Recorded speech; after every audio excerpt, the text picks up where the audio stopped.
আসসালামু আলাইকুম সম্মানিত বন্ধুরা। হুমায়ুন সরকার মাদারীপুরি মিডিয়া ইউটিউব চ্যানেল মানেই অজানা কিছু কথা, অজানা কিছু তথ্য, অদেখাকে কিছু দেখানো, না জানা অনেক কিছুই সামনে কিছু আনা। বিশেষ করে আধ্যাত্মিক জগতের, অন্য কোনো জগতের নয়। আধ্যাত্মিক জগতের হয়তো যারা মহামানব, যারা গুণীজন, বিভিন্ন অলিয়া উলিয়া বিভিন্ন জায়গায় বাংলাদেশের বিভিন্ন প্রান্তে যারা সাহিত্য আছেন, যারা সাহিত্য আছেন তাদেরকে দৃষ্টি করে আমাদের চ্যানেল বাংলাদেশের বিভিন্ন প্রান্তে কাজ করে থাকে, বিভিন্ন তথ্য সংগ্রহ করে থাকে। তাই আজকে আমারই জেলা, আমি হুমায়ুন সরকার মাদারীপুরি, আমারই জেলা মাদারীপুর জেলার কালকিনি থানা। কালকিনি থানার ভিতরে, কালকিনি থানা অন্তর্গত, যেখানে একজন আল্লাহর ওলি সাহিত্য আছেন। হয়তো অনেকে আমরা চিনি, অনেকেই হয়তো চিনি না।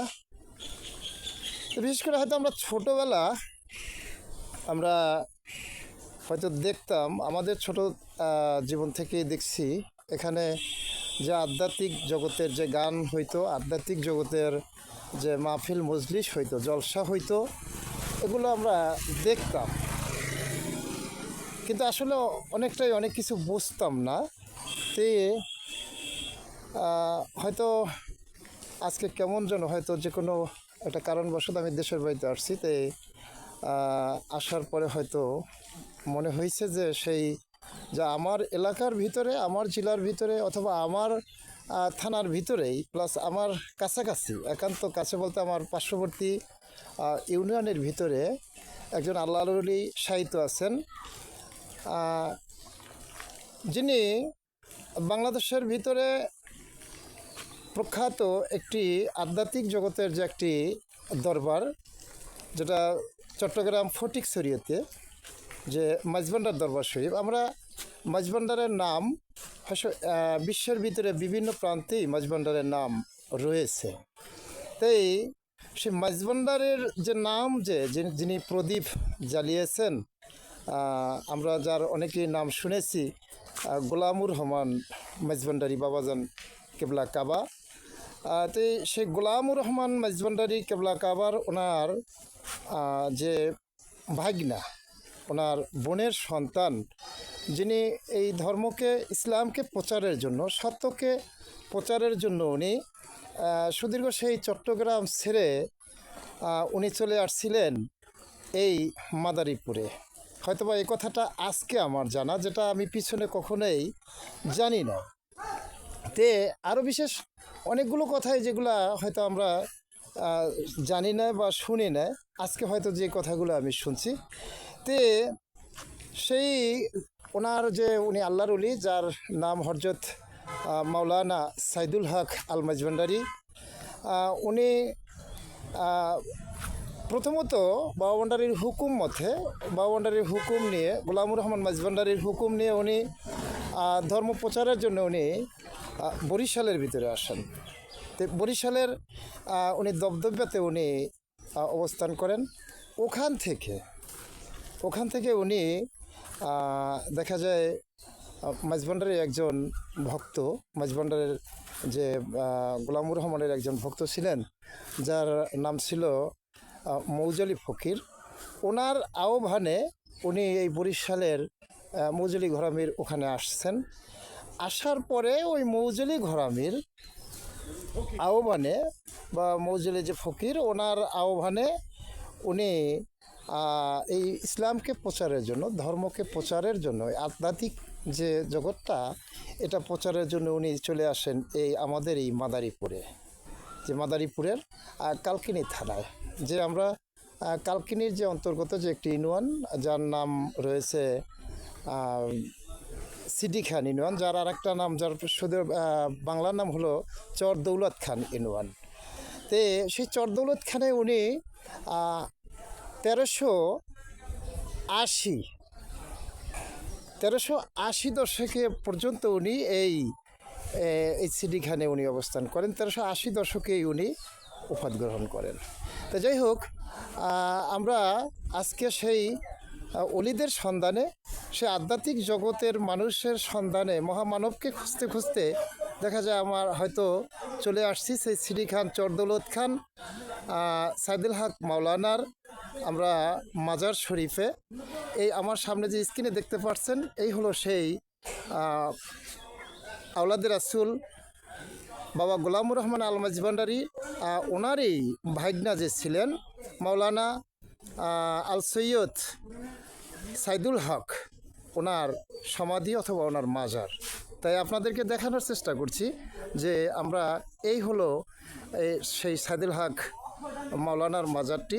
যদিও বর্তমানে নির্মাণাধীন চলছে, সংস্কার চলছে, যেটা আগের থেকে দিন দিন আপডেট হইতেছে, দিন দিন অবশ্যই উন্নয়নের দিকে ঘটছে।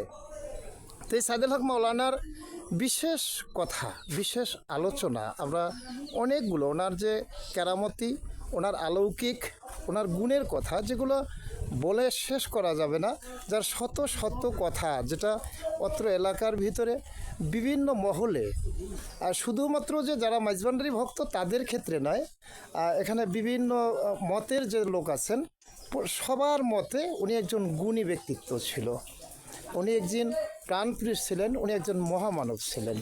তাই ওনার মাজারে আজকে হয়তোবা যে না জানা যে কথাগুলো আমরা যখনই শুনতে পেরেছি, উনি আওলাদের রাসূল ছিলেন, উনি বাবা গোলামুর রহমান আল হাসানি আল মাঝভান্ডারী ভাগনা, এই কথাটা আমার হয়তোবা আমরা পূর্বে অনেকটাই হয়তো শুনি নাই। তো যাই হোক, উনি 1380 দশকে বাংলা, ওই সময় উনি এই মাদারীপুর কালকিনির যে সিডি খান ইউনিয়ন, যেটা চর দৌলত খান ইউনিয়ন বলা হয়, এখানে উনি আসেন।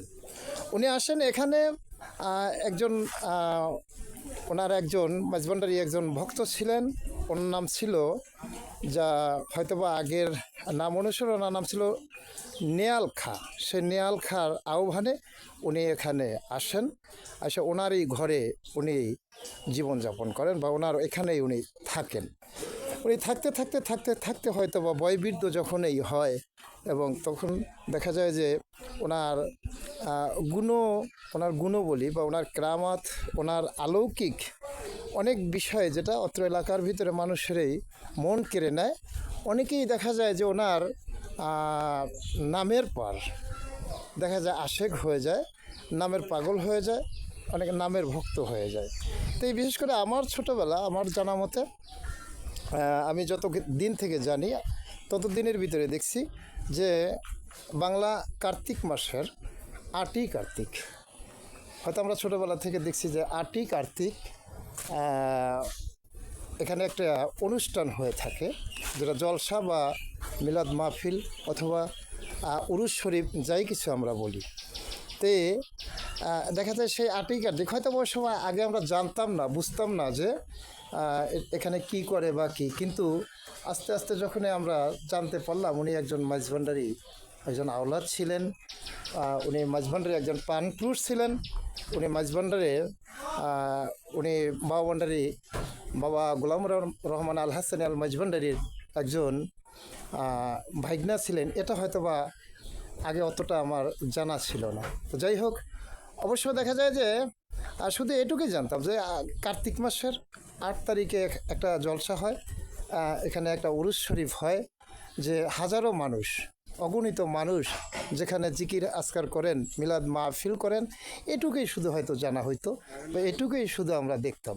তো যাই হোক, হয়তো ওনার অজানা যে তথ্যগুলো, ওনার অজানা যে কথাগুলো, এগুলো হয়তো বা অনেকটাই আমার জানা ছিল না। তাই আজকে হয়তো আমি হয়তো কিছু তথ্য সংগ্রহ করার জন্য আমি আজকে 17ই মে, আজকে 2026, আজকে হয়তো আমি তথ্যটা সংগ্রহ করার জন্য আমি ওই অত্র মাজার প্রাঙ্গণে আসা হয়। প্লাস দেখা যায় যে আমরা যেখানে আসছি মাজারে যারা ওনাকে একেবারে সশরীরে যারা দেখছেন আহ, এরকম কিছু লোক মাজারের প্রাঙ্গণে আমরা মাজারের সামনে আমি দেখতে পারছি। তো হয়তো ওনাদের কাছ থেকে এখানে মাজার কমিটির সভাপতি আছেন এবং যারা ওনাকে দেখেছেন, ওনার যে ভক্ত অনুরাগী যারা আছেন, এরকম আমরা কয়েকজন লোক আমরা সামনে হাজির করতে পেরেছি বা দেখছি। তো হয়তো ওনার আমরা বড় কিছু নয়, ছোট ছোট কিছু কিছু কথা আমরা জানবো যে যারা ওনাকে সশরীরে দেখছেন। হয়তো আমার স্ক্রিনে যাদেরকে দেখতে পাচ্ছেন আমার সামনে, এর ভিতরে ওনার একান্ত কিছু লোক রয়েছে। হয়তো আমি ওনাকে সশরীরে দেখি নাই, কিন্তু এখানে যাদেরকে দেখছেন স্ক্রিনে এরা অবশ্যই এরা সবাই ওনাকে সশরীরে দেখছেন। তার ভিতরে এই মাজারের ভিতরে একটা কমিটি রয়েছে। সে কমিটির ভিতরে যে সভাপতি, ওনাকে আমরা ওনার সাথে 1 মিনিট কথা বলবো। যে এই সামনে যে দেখছেন ওনার নাম হলো আরজু সর্দার। আসসালামু আলাইকুম। ওয়ালাইকুম সালাম। ভালো আছেন আপনি? আলহামদুলিল্লাহ, আল্লাহ ভালো রাখছে। কি নাম আপনার? মোহাম্মদ আরজু সর্দার। আরজু সর্দার। আপনি এই মাজারের সভাপতি আপনি? জি। আচ্ছা, আপনি ওনাকে সশরীরে তো অবশ্যই দেখছেন? হ্যাঁ, ইনশাল্লাহ। আপনি দেখছেন ওনাকে না? দেখছি ওনাকে। আচ্ছা, উনি তো এমনি আধ্যাত্মিক জগতে একজন প্রাণ। খুবই ভালো ছিল উনি। মাইজ ভান্ডার বাবা ভান্ডারী শরীফের একজন আওলাদ, বাবা গোলাম রহমানের ভাগ্নিয়া। হ্যাঁ হ্যাঁ। এই উনি খুব ভালো লোক ছিল। ওনার দ্বারা অনেকেরই উপকার হয়েছে, তরিকা অতরিক বেতরিকা না, যে আসছে তারই উপকার চেষ্টা করছে করার জন্য ইনশাল্লাহ। আচ্ছা, আপনার জীবন দশায় যে আপনি যতদিন ওনাকে দেখছেন তার ভিতরে আপনার সাথে ভালো একটা গুণের যে কোনো একটা কথা, ওনার যে একটা অলৌকিক এরকম কথা বলছে, খুব ভালো লোক ছিল উনি। ভালো ভালো গুণের কথা বলছে, ভালো ভালো জায়গা গেছে। ওনার দ্বারা আসলে উনি কাকে খালি হাতে দেন। ধন্যবাদ আপনাকে। বিশেষ করে আজকে আমরা এখানে যে হাজির আছেন ওনারই দেখা যায় যে ওনাকে যে ভালোবাসতেন তার ভিতর দেওয়া, যাকে আমরা ছোটোবেলা থেকে হয়তো ছোট থেকেই দেখতে আসছি। উনি কুমিল্লার উনি একজন লোক যিনি জীবনটাকে উনি এই তরিকা জগতেই পুরোটাই জীবনটা অর্পণ করেছেন। এরকমই একজন লোক যাকে আমরা ছোটোবেলা থেকে দাদা বলতাম, শফিউল। যার দেখা যায় যে মাঝভান্ডারী যে আওলাদ শফিউল বাসার মাঝভান্ডারী, ওনার সাথে নামকরণ করে যার নাম সেই শফি দাদা। আসসালামু আলাইকুম দাদা। ওয়ালাইকুম সালাম রাহমাতুল্লাহি ওয়া বারাকাতুহু।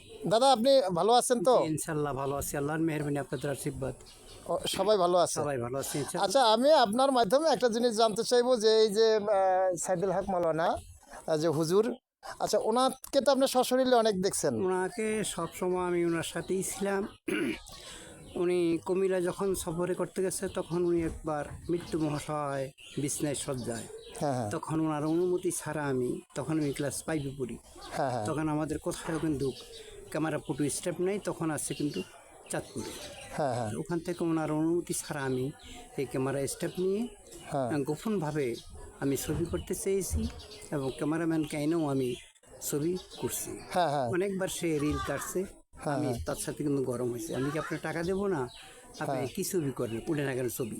হ্যাঁ তখন ও আমার সাথে টাকা চলে গেছে যে এই ছবি আমরা উঠিতে পারবো না। হ্যাঁ হ্যাঁ এটার বেনায়াকে কি হ্যাঁ সমস্ত লোকের ছবি কিন্তু উঠে না, সে আমাকে সেটা বুঝেই চলে গেছে। হ্যাঁ হ্যাঁ যাওয়ার পর ওই পীর সাহেবের সাথে আমি যখন নাস্তা খাওয়াইতে বসছি, হ্যাঁ হ্যাঁ তখন আমি ওনাকে বললাম যে হ্যাঁ, আমি একটা কথা বলতাম, আমি আপনার অনুমতি ছাড়া তো দাদু ক্যামেরাম্যান আই না, আমি ক্যামেরা স্টাফ করছি আপনার কাছে, কিন্তু ছবি ওঠেনি, সমস্ত পর্দাগুলি কেটে গেছে, কিন্তু সে টাকা নিয়ে আমার থেকে চলে গেছে। সে আমার সাথে খুব মানে এমনি অন্য মানুষের যে ছবি সাধারণভাবে ক্যামেরায় উঠতো, কিন্তু ওনার ছবিটা ক্যামেরায় উঠতো না। এটাই ছিল সবচাইতে ওনার বড় একটা অলৌকিক ব্যাপার, যে আল্লাহর অলিদের যারা কামেল মুর্শিদ বা কামেল পীর, তাদের ছবি ক্যামেরায় ওঠে না। এই কথাটা বলতেছে। ধন্যবাদ দাদা আপনাকে, এত সুন্দর একটা ওনার একটা বিষয় একটা তথ্য আপনি জানাইছেন এজন্য। তো যাই হোক, আজকে আমরা ওনাকে যে সশরীরে দেখছেন এবং এই যে অত্র যে মাজারটি, এই মাজারের যিনি একেবারে সেই শুরু থেকে এ পর্যন্ত যারা একেবারে শ্রম দিচ্ছেন, সময় দিচ্ছেন, এমনই একজন লোক যাকে হয়তো আমিও চিনি ওনাকে, ইস্কান্দার খান। তাই আজকে আমরা ওনার কাছ থেকে ছোট্ট একটা বিষয়ে জানবো যে সাইদুল হক মাওলানা ওনার যে জীবন দশায় ওনার ছোট্ট কোনো একটা অলৌকিক ব্যাপার, যে জন্য উনি অত্র এলাকায় এতটা সুনাম অর্জন করেছেন, এরকম একটা তথ্য আমরা সেই ইস্কান্দার খান ওনার কাছ থেকে আমরা কিছু জানার চেষ্টা করব। আসসালামু আলাইকুম মুরব্বি, ওয়ালাইকুম সালাম রহমতুল্লাহ বরকাতুহু। কেমন আছেন আপনি? আল্লাহ ভালো রাখছে, আপনাকে দোয়া। আচ্ছা, আমরা আজকে হয়তোবা একটা জিনিস জানার জন্য হয়তো আপনাকে স্ক্রিনে আনছি। এটা হলো যে এই যে খলিফা গাউসুল আজম বাবা ভান্ডারী গোলাম রহমানের যিনি ভাইগনা ছিলেন, যে সাইদুল হক মাওলানা।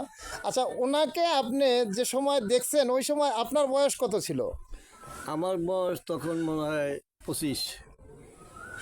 ওই সময় আপনার বয়স 25 ছিল। আপনি হয়তো ওই সময় বিয়ে করছেন বা করেন না, বিয়ে এরকম করিনি। ওই সময় আপনি বিয়ে করেন না? করিনি। আচ্ছা, ওই সময় ওনাকে যখন আপনি দেখছেন ওই সময় আপনার প্রথমেই কি দেখে ওনাকে পছন্দ করতেন, না পরবর্তীতে ওনাকে পছন্দ করছেন? ওনারে দেখিয়া এমন একটা মানুষ উনি ছিল, হ্যাঁ ওনারে দেখিয়া মনে করছে এটা রয়্যাল বেঙ্গল টাইগার। বড় মানুষ, সুন্দর, হ্যাঁ হ্যাঁ সাদা কাপড় পরা ছিল। হ্যাঁ হ্যাঁ এটা দেখছি এই অবস্থায় আর কি প্রথম। মানে একজন সুশ্রী সুদর্শন পুরুষ ছিলেন উনি। এবং ওনার গুণের দিকটা কেমন ছিল?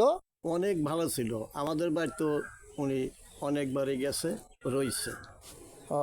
অলৌকিক কিছু মানে কেরামতি এরকম কিছু আপনি সশরীরে দেখছেন? আমার শ্বশুরিলে আমারই একটা অসুখ হয়েছিল। এই অসুখটা উনি খালি একটু পানি ভরে দিছে। অনেক বিরাট ধরনের অসুখ, যা এমবিবিএস ডাক্তার ধরতে পারে না। বরিশাল বইয়া ওই পানি পড়াটায় আপনার রোগ আরোগ্য হয়ে যায়। আলহামদুলিল্লাহ। যাই হোক, আমরা বিশেষ করে ওনার থেকে আমরা অনেকগুলো তথ্য আমরা জানতে পেরেছি। বিশেষ করে আজকে যেই দরবারে আমরা হাজির হয়েছি, সাইদুল হক মাওলানা, ওনার এখানে বাৎসরিক একটি মাহফিল হয়ে থাকে। এখানে যে বাৎসরিক একটা অনুষ্ঠান হয়ে থাকে বছরে একবার, হয়তো প্রতি বৃহস্পতিবার এখানে অনুষ্ঠান হয়, কিন্তু এছাড়াও বাৎসরিক যে মাহফিলটি হয়ে থাকে সেই মাহফিলটি হয়তো আপনাদেরকে দেখানোর চেষ্টা করব। এটা হলো এই নাম ফলকটা, যেটা তে এটার ভিতরেই হলো যে প্রধান দিবস 8ই কার্তিক। যদি যারা আমাদের এই ভিডিওগুলো দেখছেন, যদি অবশ্যই আসার কোনো দেখার উপভোগ করার কোনো ইচ্ছা থাকে, প্রতি বাংলা বছরের 8ই কার্তিকে হলো এই স্থানে, এই মাজার প্রাঙ্গণে জলসা হয়ে থাকে বা মাহফিল হয়ে থাকে, উরুস মাহফিল যাকে বলা হয়। যে এখানে দেখা যায় হাজারো ভক্ত অনুরাগীরা আসেন, এসে হয়তো বা ওনার নামের পরে প্লাস আল্লাহ এবং রাসুলের নামে এখানে মিলাদ মাহফিল হয়, জিকির আজকার হয়, গজল কেরাত হয়। যাই হোক, এখন আমরা আরও যে আজকে জানার জন্য বিষয়, আমরা এখানে যার ঘরে উনি থাকতেন, যে ঘরে যাকে বেশিরভাগই সময় দিয়েছেন, এরকমই একজন লোক ছিলেন যে নেয়াল খা, নেয়াল খার মেয়ের জামাই। ওনাকে আমরা হয়তো হাজির করতে পেরেছি ইস্কনে, যে উনি সশরীরে অনেকটাই ওনাকে খেজমত করতে পেরেছে, অথবা উনি অনেকটাই তাকে সশরীরে উনিকে দেখছেন। তাই সেই ওনার ইমান আলী সিপাহী, ইমান হোসেন সিপাহী, ওনাকে হয়তো আমরা স্ক্রিনে হাজির করতে পেরেছি। আসসালামু আলাইকুম। ওয়ালাইকুম সালাম। কেমন আছেন আপনি? আল্লাহ ভালো রাখছে। ভালো আছেন? বাড়ির সবাই ভালো আছে আপনার?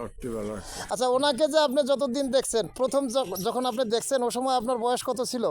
আমার বয়স ছিল 20। 20 বছর ছিল তখন আপনার বয়স। যাই হোক, আচ্ছা, ওনার যে যতদিন আপনি দেখছেন এর ভিতরে মানে অলৌকিক যে একটা কেরামতি বা কিছু এরকম আপনার দৃষ্টিতে অনেকটাই দেখছেন? হ্যাঁ, অনেক কিছু ওনার কেরামতি, এই মাজারেই অনেক কিছু দেখাইছে মালিক, বুঝলেন? হ্যাঁ হ্যাঁ উনি বিশিষ্ট কামেল ছিল। হ্যাঁ হ্যাঁ ওনারে এই কামলিয়ার দ্বারা দেখাইছে, হ্যাঁ হ্যাঁ সে দেখতে পাচ্ছে তারা দেখার। হ্যাঁ, উনি দারুণ কামের লোক ছিল। ধন্যবাদ আপনাকে। বিশেষ করে এরকম হয়তো ওনার অলৌকিক যেটা বলে শেষ করা যাবে না। ওনাকে সবচেয়ে আরও যে ওনার কাছের যে লোক হয়তোবা অনেকেই বিদায় নিয়ে গেছেন বা কিছু, তাই আজকে হয়তো আমরা যে হাজির করতে পেরেছি এমন কিছু লোক যার আহ্বানে বা দেখা যায় যে প্রতি বছর যে আড্ডি কার্তিক যে বাৎসরিক যে একটা অনুষ্ঠান হয়ে থাকে, সেই অনুষ্ঠানে মাঝে মধ্যে হয়তো বা এই যে অনুষ্ঠানে কিছুদিন আগ থেকেই আমাকে অনেক সময় দাওয়াত করা হয়, ইনভাইট করা হয়। এমনই একটি লোক যে সবচাইতে ওনার বেশি বর্তমান প্রজন্মে বর্তমান সময়ে দেখা যায় যে ওনার যে একজন আশেক বা ভক্ত এমনই একটি লোক খোকন খান। হয়তো উনি প্রায় প্রতি বছরেই দেখা যায় যে আমাকে হয়তো উনি দাওয়াত করেন, কিন্তু হয়তো আমার অনেক সময় আসা হয় না। সেই খোকন খান ওনার কাছ থেকে আমরা দু একটি কথা জানবো। আসসালামু আলাইকুম। ওয়ালাইকুম সালাম রহমতুল্লাহ। ভালো আছেন খোকন খান? আলহামদুলিল্লাহ ভালো আছি। আচ্ছা, আপনি কি ওনাকে সশরীরে দেখছিলেন? না, আমি সশরীর দেখি নাই। ওনাকে সশরীরে আপনি দেখেন নাই? ওনার মৃত্যু পরে দেখছি, ওফাতের পরে। ওফাতের পরে দেখছেন ওনাকে। আচ্ছা, এমনি ওনার যখন আপনার নাম শুনছেন বা ওনার যে সময় উনি আসছে বা ওনার যে কেরামতি ছিল, এগুলো আপনার বিশ্বাস হইতো? বিশেষ হয়তো এখানে একটা কিছু মানত করলে এটা পূরণ হয়ে যেত। পূরণ হয়ে যাইতো। আলহামদুলিল্লাহ, আলহামদুলিল্লাহ। বিশেষ করে যে এখন যে হয়তো যে এই অনুষ্ঠান হয় হয়তো বা বেশিরভাগই আপনারা সময় দিয়ে থাকেন, তো এর ভিতরে আপনার এখানে বছরে কয়টা অনুষ্ঠান হয়? এই 51তম উরুস চলে গেছে, কিন্তু এর ভিতরে এত বড় হাজার হাজার লোক হয়, এত বড় অনুষ্ঠান, এর ভিতরে কোনো গ্যাঞ্জাম হয় না, এ পর্যন্ত কখনো হয় নাই। আর আমরাও আশা করবো যেন আগামীতেও যেন কখনো হয় না। না। না হয়। এমনি শরিয়াত খেলাপি তো কোনো কিছু হয় না এখানে? শরীর মানে আগে শরিয়াতটা রেখে এরপরে দেখা যায় যে হয়তো তরিকাতের কর্মগুলো এখানে হয়, মিলাদ মাহফিল হয়, ওয়াজ মাহফিল হয়, বিভিন্ন দূর দূরান্ত থেকে লোক আসে।